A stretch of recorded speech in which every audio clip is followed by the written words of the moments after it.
बिस्मिल्लाह वस्सलातु वस्सलामु अला रसूलिल्लाह। एक सवाल हमारे पास, ये जो बुखारी शरीफ में हदीस है और इस हदीस को लेकर ये नासबी टोला ये कहता है कि बुखारी शरीफ में हदीस मौजूद है, नबी करीम अलैहि सलाम ने फरमाया कि सुनो और इताअत करो, अगरचे तुम पर किसी हबशी गुलाम ही को हाकिम मुकर्रर कर दिया जाए और उसका जो सारा किशमिश की तरह छोटा सा हो। तो उस पर कहते हैं कि इमाम हुसैन रज़ी अल्लाह ताला अन्हु ने यजीद पलीद की बैत क्यों नहीं की, उसको इसकी इताअत क्यों नहीं की, नबी करीम अलैहि सलाम की हदीस थी।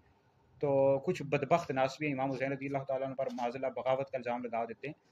भाई यजीद, सबसे पहले यजीद पलीद फासिक है, मौलिन था, शराबी था, जानी था, बदकार था। ये तमाम अहले सुन्नत का इस पर इत्तेफाक है। उसके कुफ्र लानत के हवाले से इख्तिलाफ है। बहरहाल हमारे नज़दीक उसको काफिर भी कह सकते हैं, लानत भी कर सकते हैं।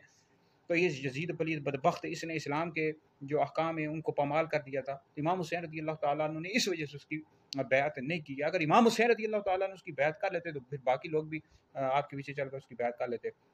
तो आपने मदीना को छोड़ा इसी वजह से, कहीं खून खराबा यहाँ ना हो जाए। फिर आप मक्का मौसम आए, यहाँ फिर हज का महीना आ गया, तो आप यहाँ से यहाँ भी इज्तिमा होगा, यहाँ भी हज खून खराब ना हो गया। आप फिर आप अपने रुफ़क़ा को बतर अफराद के साथ लेकर चले गए।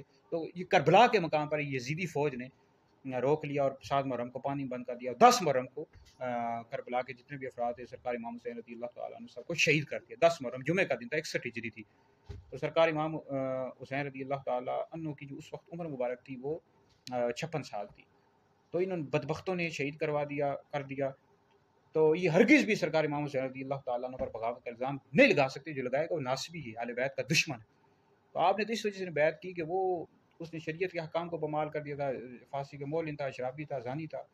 तो हरगिज़ भी यहाँ पर बगावत का इल्ज़ाम लगाना हरगिज़ भी दुरुस्त नहीं है। सरकार इमाम हुसैन रज़ी अल्लाह तआला अन्हु हक़ पर थे और अहले बैत के जितने भी अफराद थे हक़ पर थे। और आपके साथ कई सहाबा ने भी शहादत पाई है। शिया आपसे कहते हैं सहाबा ने साथ गए, सहाबा ने शहादत नहीं पाई। हमारी वीडियोस यूट्यूब पर मौजूद हैं कि कई सहाबा किराम अलैहिम रिज़वान ने भी शहादत पाई है करबला के मकाम में। ये शियों की किताबों से भी साबित है।